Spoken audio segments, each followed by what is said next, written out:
My parents kicked me out at 18 and said, "Be grateful we fed you." So I fed them something they couldn't swallow. On the morning of my 18th birthday, I woke up to my mom pouring cold water over my face. It's time to man up and move out. I sat up instantly and saw my stepdad standing by my stuff in the doorway. They've always been cruel, but I never expected this. "But I'm your son." My mom laughed. "You've been nothing but a burden since your dad died, wasting our money on therapy, crying about nightmares." My stepdad nodded approvingly. "We kept you fed and housed for 18 years. That's more than most would do." Before I could process what was going on, they shoved my bags into my arms and literally pushed me out the door. I didn't even bother fighting. I guess part of me had already given up. After hours of prayer and petting stray cats, I found myself at a homeless shelter downtown. My hands shook as I filled out the intake forms. That's when my phone buzzed. My parents had unblocked me just to twist the knife deeper. "Mom, stop calling family saying you're homeless. You're embarrassing us." Then from my stepdad, "At least your dad had the decency to die in Afghanistan."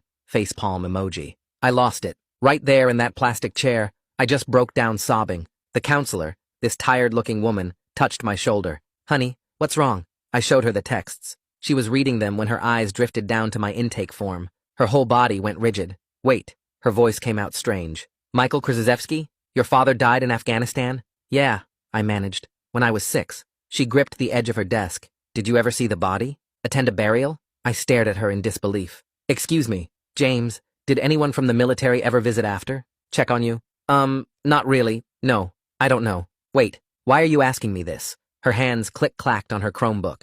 After 30 seconds, her face went white. "James, your father didn't die in Afghanistan." My chest tightened. "What?" "He's at Palmer V, a psychiatric ward. He's been there for 12 years. The fluorescent lights suddenly felt too bright. That's impossible. We had a funeral. I went to grief therapy for years." She looked me straight in the eyes. "You need to see your father. Today, before your parents realize you know." Suddenly, little things were clicking into place. Why Mom got nervous when military families were on TV. Why we moved states right after the funeral. I wanted to break down on the spot, but my stepdad's voice about me being a little betch echoed in my head. So instead, I took a deep breath and asked, "Why today?" "Because when, not if, when, your parents find out that you know your dad is alive, then they'll know someone is coming after the benefits they've collected." She drove me to Palmer herself. The whole ride, my brain kept rejecting what was happening. But then we walked through those VA hospital doors, down a long hallway that smelled like floor wax and medicine. There he was, my father.